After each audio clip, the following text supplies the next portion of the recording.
জাতীয় সংসদের সাবেক স্পিকার ও সাবেক অস্থায়ী রাষ্ট্রপতি ব্যারিস্টার জমির উদ্দিন সরকার মারা গেছেন। রোববার ভোর 4:19 দিকে রাজধানীর একটি হাসপাতালে চিকিৎসাধীন অবস্থায় তিনি শেষ নিঃশ্বাস ত্যাগ করেন। তার বয়স হয়েছিল 94 বছর। তিনি বার্ধক্যজনিত নানা জটিলতায় ভুগছিলেন। ব্যারিস্টার জমির উদ্দিন সরকার অষ্টম জাতীয় সংসদে স্পিকার হিসেবে দায়িত্বে ছিলেন। এছাড়া 2002 সালে কিছু সময়ের জন্য অস্থায়ী রাষ্ট্রপতির দায়িত্বও পালন করেন। রাজনৈতিক জীবনে তিনি দীর্ঘ সময় বিএনপির সঙ্গে সম্পৃক্ত ছিলেন এবং দেশের সংসদীয় গণতন্ত্র ও আইন প্রণয়ন প্রক্রিয়ায় গুরুত্বপূর্ণ ভূমিকা রাখেন। প্রধানমন্ত্রী হওয়ার পরে দক্ষিণের জনপদ বরিশালে কাল সফরে যাচ্ছেন প্রধানমন্ত্রী ও বিএনপি চেয়ারম্যান তারেক রহমান। প্রধানমন্ত্রীকে বরণ করতে ইতোমধ্যে সকল প্রস্তুতি সম্পূর্ণ করেছে প্রশাসন। অবহেলিত জনপদের উন্নয়নের প্রতিশ্রুতি এবং বাস্তবায়নে উচ্ছ্বাসিত নেতাকর্মীরা। পারভেজ রাসেলের রিপোর্টে বিস্তারিত। বিএনপির চেয়ারপারসন তারেক রহমান প্রধানমন্ত্রী নির্বাচিত হওয়ার পরে জনসভা ছাড়াই এই প্রথম সরকারি সফরে আসছেন বরিশাল। বৈরী আবহাওয়া উপেক্ষা করে আগামীকাল তাকে বরণে ইতিমধ্যে প্রস্তুত বরিশাল। দলীয় প্রধান বরিশাল সফরকে কেন্দ্র করে তৃণমূল নেতাকর্মী সহ দলীয় সকলের মাঝেই বইছে আনন্দ। তবে বড় সমাবেশ না হওয়ায় অনেকেই হয়তো পারবে না কাছ থেকে দেখতে। তবুও সবাই মনে করেন তারেক রহমানের এই বরিশালে আগমনই এ অঞ্চলের 21 জেলার মানুষের ভাগ্যের হবে পরিবর্তন। সবার একটাই দাবি, ভাঙা থেকে কুয়াকাটা 6 লেন সড়ক, ভোলা বরিশাল সেতু নির্মাণ, ভোলার গ্যাস সংযোগ স্থাপন, মেডিকেল বিশ্ববিদ্যালয়, নদী ভাঙনে স্থায়ী ভেরিবাঁধ প্রকল্প ও রেল লাইন স্থাপন সহ সকল দাবি পূরণ করবেন। নির্বাচিত হওয়ার পরে, প্রধানমন্ত্রী হওয়ার পরে প্রথম বরিশালে আসছে। আমরা সমস্ত বরিশালের নেতাকর্মী, বিএনপি পরিবার তথা সমস্ত বরিশালবাসী আমরা আনন্দিত। শিশু হাসপাতাল সবগুলোই তো আমাদের উদ্বোধনের অপেক্ষা আছে। সুতরাং আমরা মনে করি যে আমরা প্রধানমন্ত্রীকে খুব অল্পতে এবার পাচ্ছি। যে কোনো প্রোগ্রামের মাধ্যমে আমরা ওইগুলাকে কেন্দ্র করে আরও 3-4 বার তাকে পাবো ইনশাল্লাহ। বৃক্ষরোপণ কর্মসূচিতে মূলত অংশ নিবে গৌরনদীর বাটাজোরে। সেখান থেকে সড়ক পথে বরিশালের বধ্যভূমিতে বৃক্ষরোপণ করে সার্কিট হাউস হয়ে বিকেলে শিল্পকলায় সাংগঠনিক সভা শেষে ফিরে যাবেন ঢাকায়। ঐক্যবদ্ধ না হলে কোনো কিছুই সম্ভব না, কোনো কিছুই সফলতা আসে না। তাতে আমরা চাচ্ছি যে আমাদের মধ্যে কোনো বিভেদ না থাকুক। আমাদের যে সাংগঠনিক সবাই তৃণমূলে যারা 17 বছর কষ্ট করছে তারা যেন মূল্যায়িত হয়। আমাদের নেতা আসার মাধ্যমে এই বিভাজন এবার পরিসমাপ্তি ঘটবে এবং সকলে ঐক্যবদ্ধভাবে দেশ গড়ার কাজে আমরা নেমে পড়ব, এই আশাবাদ ব্যক্ত করছি।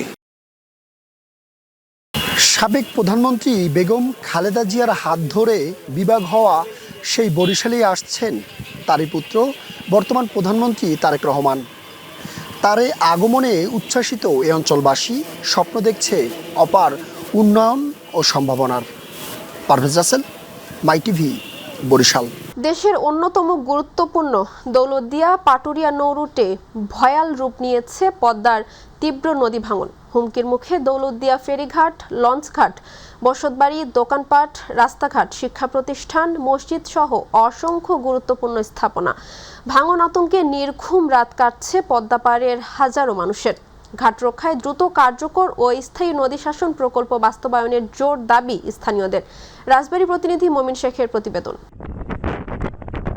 দেশের গুরুত্বপূর্ণ নৌরোড দৌলতদিয়া পাটুরিয়া। প্রতিদিন হাজার হাজার যানবাহন ও যাত্রী পারাপারের এই নৌপথ এখন ভয়াল পদ্মার তীব্র ভাঙনের হুমকিতে। প্রতি বছরই ভয়াল পদ্মা নদীর ভাঙনে দৌলতদিয়া ফেরিঘাট, লঞ্চঘাট এবং আশেপাশের বিভিন্ন গুরুত্বপূর্ণ স্থাপনা নদীগর্ভে বিলীন হচ্ছে।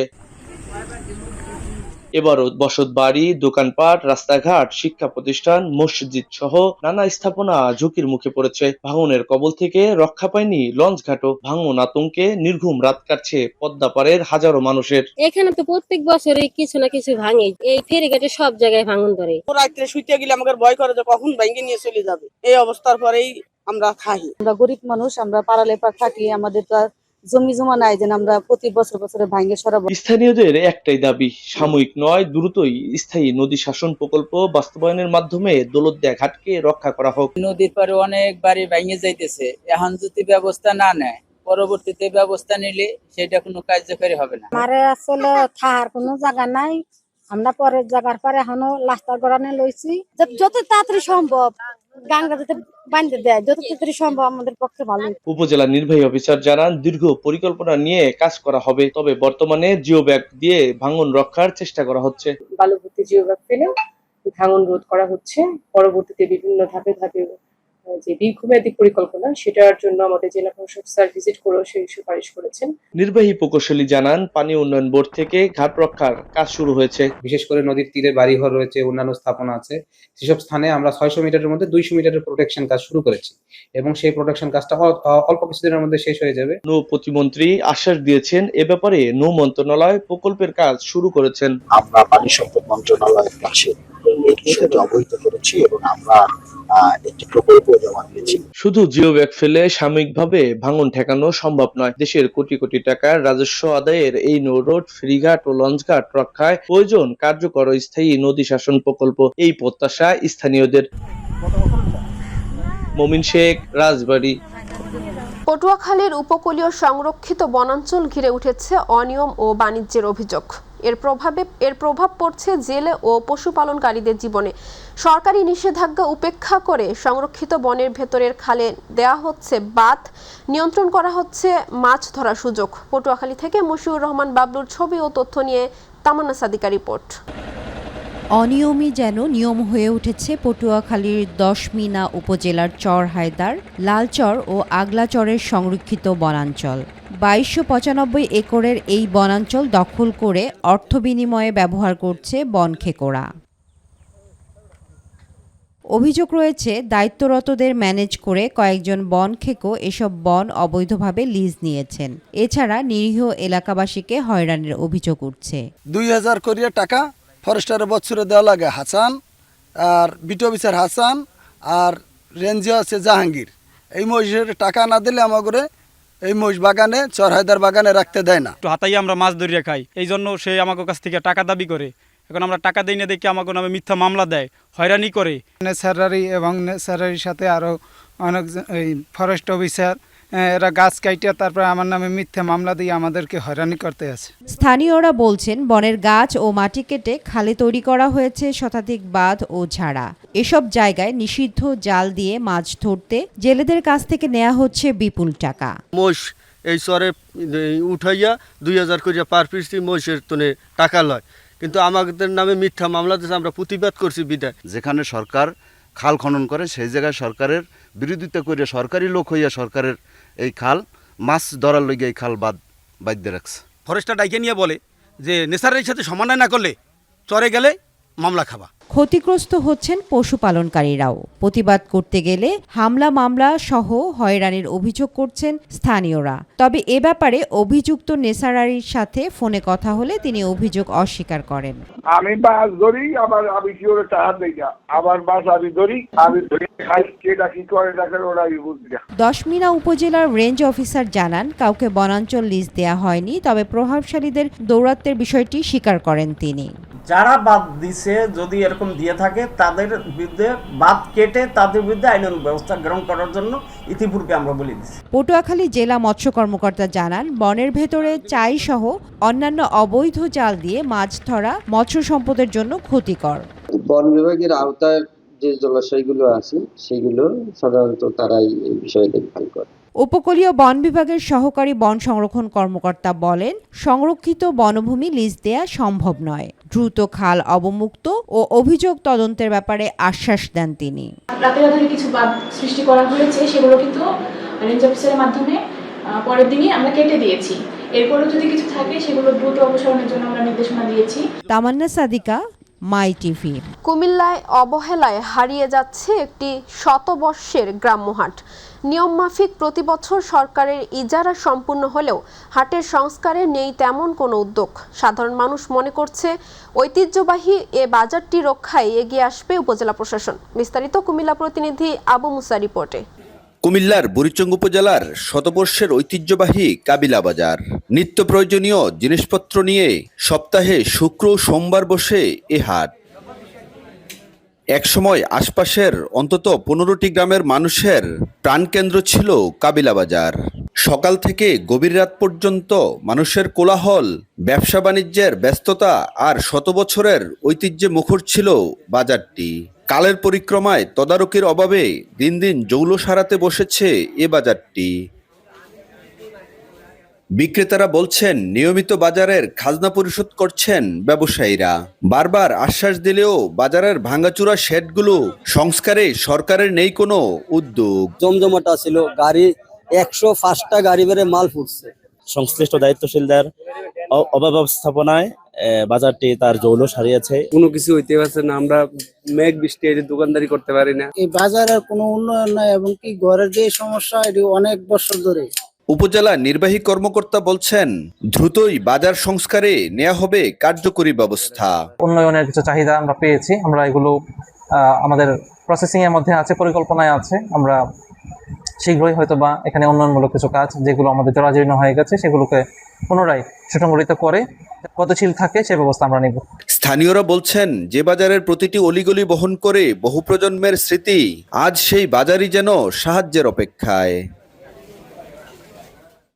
সপ্তাহে 2 দিন হাটবারে এভাবেই দোকান সাজিয়ে বসেন প্রান্তিক পর্যায়ের এসব ক্ষুদ্র ক্ষুদ্র ব্যবসায়ীরা।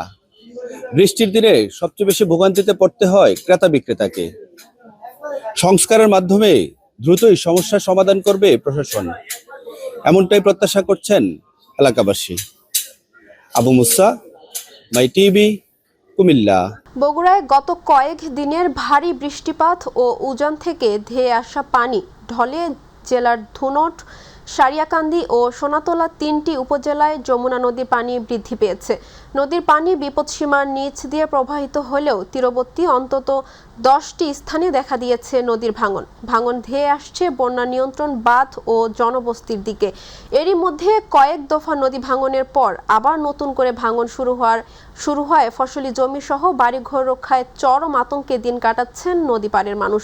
আর পানি উন্নয়ন বোর্ড বালু ভর্তি জিও ব্যাগ ও জিও টিউব ফেলে ভাঙন ঠেকানোর চেষ্টা করলেও থামছে না নদীর ভাঙন। দর্শক, এই মুহূর্তে বগুড়া থেকে পানি বৃদ্ধির আরো খবর জানাচ্ছেন সহকর্মী লতিফুল করিম। আপনাকে ধন্যবাদ। আমি এখন দাঁড়িয়ে আছি বগুড়া জেলা থেকে জেলার ধনুট উপজেলা গোসাইবাড়ি যমুনা নদীর তীরবর্তী এলাকায়। এটা সরাবাড়ি গ্রোয়িং বাঁধের যমুনা নদীর তীরে। এখানে আমি যেটা জানতে পেরেছি সরজমিনে এসে, গত কয়েকদিনে বৃষ্টিপাত এবং উজানের পানি এসে বৃদ্ধি পাওয়ায় নদী ভাঙন আগের তুলনায় এখন একটু বৃদ্ধি পেয়েছে নদী ভাঙন। তো এখানকার মানুষ, যারা ক্ষতিগ্রস্ত মানুষ জানিয়েছেন যে এখানকে তারা বসতি ছিল, তাদের বাড়িঘর ফসলি জমি ভেঙে যাচ্ছে।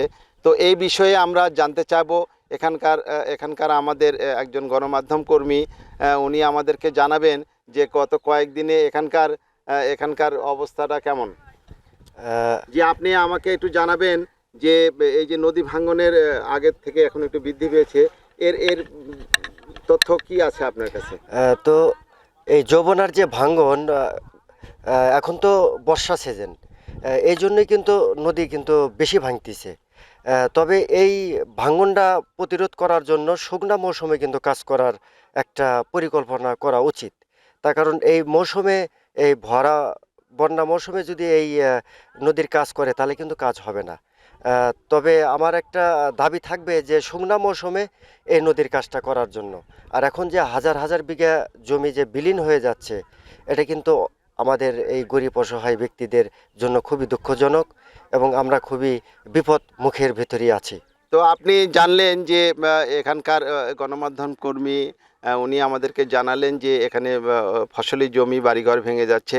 আমরা এই বিষয়ে আরেকটু জানবো যে এখানকার একজন স্থায়ী বাসিন্দা, উনি আমাদেরকে জানাবেন যে এখন যে ভাঙনটা শুরু হয়েছে, এই ভাঙনের বিষয়ে আপনার কাছে আপনার বক্তব্য কি? আমরা এই ভাঙনে আমরা এলাকাবাসী আতঙ্কিত। আমরা জানি, মনে হচ্ছে কোন সময় জানি এই এলাকাটায় একবারে তলিয়ে যায়। তাই আমরা মনে করি এলাকাবাসীর তরফ থেকে এই নদী ভাঙন রোধে সরকারের দৃষ্টি দেওয়া উচিত। তো আপনি জানলেন যে এখানকার মানুষ, স্থায়ী বাসিন্দারা, তারা জানালেন যে এই ভাঙনটার বিষয়ে সরকারের খেয়াল রাখা উচিত। তো আপনার কাছে আজকের পানির আপডেটটা আপনাকে জানিয়ে রাখি। গতকালকে যমুনা নদীর পানি বিপদসীমার নিচ দিয়ে প্রবাহিত হচ্ছিল।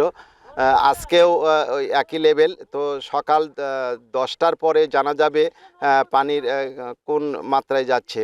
তো এই ছিল আজকে আমার কাছে তথ্য। পরবর্তী লাইভে জানিয়ে দিব যে এখানকার সর্বশেষ পরিস্থিতি। ধন্যবাদ আপনাকে। চট্টগ্রাম 10 আসনের সংসদ সদস্য সাইদ আল নোমান বলেছেন, দুর্যোগে ক্ষতিগ্রস্ত মানুষের পাশে দাঁড়ানো শুধু দায়িত্ব নয়, এটি তার নৈতিক অঙ্গীকার। নগরীর দক্ষিণ কাট্টলির হোসেন পুকুরপাড় এলাকার বন্যা ও দুর্যোগে ক্ষতিগ্রস্ত মানুষের মাঝে ত্রাণ বিতরণকালে তিনি এসব কথা বলেন। এ সময় তিনি ক্ষতিগ্রস্তদের খোঁজ খবর নেন এবং তাদের হাতে ত্রাণ সামগ্রী তুলে দেন। তিনি জানান, প্রধানমন্ত্রী তারেক রহমানের নির্দেশনায় সরকারের পক্ষ থেকে ত্রাণ ও দুর্যোগ মোকাবিলার কার্যক্রম সমন্বিতভাবে পরিচালিত হচ্ছে। পাশাপাশি সমাজের বিত্তবানদেরও দুর্গত মানুষের পাশে দাঁড়ানোর আহ্বান জানান তিনি। আলাদা করে একটা বরাদ্দ করে আমাদের প্রান্তিক পর্যায়ের মানুষদের জন্য 1টা 2টো 3টা করে করে কাজ করি। বাসা, শিক্ষা, চিকিৎসা, গৃহ, সুস্বাস্থ্য এবং আলোকিত মানুষ তৈরি করা। এই যে কাজগুলোতে যদি আমরাও ব্যক্তিগত পর্যায়ে পারিবারিকভাবে আমরা যদি এগিয়ে আসি, আমার মনে হয় অনেক কিছু আমরা সমাধান করতে পারব। সাম্প্রতিক প্রাকৃতিক দুর্যোগ ও টানা ভারী বৃষ্টিতে ক্ষতিগ্রস্ত মানুষের পাশে দাঁড়িয়েছে কেন্দ্রীয় ছাত্রদল। কেন্দ্রীয় নির্দেশনায় চট্টগ্রাম দক্ষিণ জেলা ছাত্রদলের উদ্যোগে বিভিন্ন এলাকায় বন্যা দুর্গত ও অসহায় পরিবারের মাঝে খাদ্য সামগ্রী ও জরুরি ত্রাণ সামগ্রী বিতরণ করা হয়। কর্মসূচিতে নেতৃত্ব দেন কেন্দ্রীয় ছাত্রদলের সাধারণ সম্পাদক নাসিরউদ্দিন নাসির। তিনি ক্ষতিগ্রস্ত মানুষের বাড়ি বাড়ি গিয়ে খোঁজ খবর নেন এবং বাঁশখালীতে বন্যার পানিতে নিহত 2 বছরের শিশু ইসমাইল হোসেনের পরিবারের প্রতি সমবেদনা জানিয়ে আর্থিক সহায়তা প্রদান করেন। প্রথম দিনে 500 পরিবারের হাতে চাল, ডাল, আলু, বিশুদ্ধ পানি, শুকনা খাবার সহ ত্রাণ সামগ্রী তুলে দেওয়া হয়। পটুয়াখালীতে জুলাই গণঅভ্যুত্থানের প্রত্যাশা, অপূর্ণতা এবং রাষ্ট্র সংস্কারে করণীয় বিষয়ে সেমিনার অনুষ্ঠিত হয়েছে। সেমিনারের আয়োজন করে 11 দলীয় ঐক্য পটুয়াখালী জেলা। শুক্রবার বিকেলে ইসলামিক ফাউন্ডেশন মিলনায়তনে অনুষ্ঠানে প্রধান অতিথি হিসেবে উপস্থিত ছিলেন পটুয়াখালী জেলা জামায়াতের আমির অ্যাডভোকেট মোহাম্মদ নাজমুল আহসান। মূল প্রবন্ধ উপস্থাপন করেন এবি পার্টির senior vice chairman professor major অবসরপ্রাপ্ত ডাক্তার আব্দুল ওয়াহাব মিনার। বিশেষ আলোচক হিসেবে বক্তব্য রাখেন অধ্যাপক মোহাম্মদ শহীদুল ইসলাম আল কায়সারি। এছাড়া জেলার বিভিন্ন রাজনৈতিক দলের প্রতিনিধি ও নেতৃবৃন্দ হিসেবে অতিথি হিসেবে অংশ নেন। সভায় সভাপতিত্ব করেন খেলাফত মজলিস পটুয়াখালী জেলা শাখার সভাপতি মাওলানা আবুল কাশিম এবং সঞ্চালনা করেন মোহাম্মদ সাইদুর রহমান খান। চুয়াডাঙ্গায় জেলা যুবদলের সাবেক এক নেতাকে কুপিয়ে গুরুতর জখম করেছে দুর্বৃত্তরা। হামলায় তার একটি হাতের কবজি বিচ্ছিন্ন হয়ে যায়। সংকটাপন্ন অবস্থায় তাকে ঢাকায় পাঠানো হয়েছে। চুয়াডাঙ্গা পৌর শহরের হোমিওপ্যাথি কলেজ এলাকায় শনিবার গভীর রাতে জেলা যুবদলের সাবেক সহ ক্রীড়া সম্পাদক জাহিন শেখের ওপর অতর্কিত হামলা চালায় একদল দুর্বৃত্ত। ধারালো অস্ত্রের এলোপাতাড়ি কোপে তার বাম হাতের কবজি বিচ্ছিন্ন হয়ে যায়। এছাড়া শরীরের বিভিন্ন স্থানে এবং 2 পায়ে গুরুতর জখম হন তিনি। চিকিৎসকরা জানিয়েছেন, অতিরিক্ত রক্তক্ষরণের কারণে তার অবস্থা সংকটাপন্ন। এদিকে পুলিশের প্রাথমিক ধারণা, পূর্ব শত্রুতার জের ধরে এ হামলার ঘটনা ঘটেছে।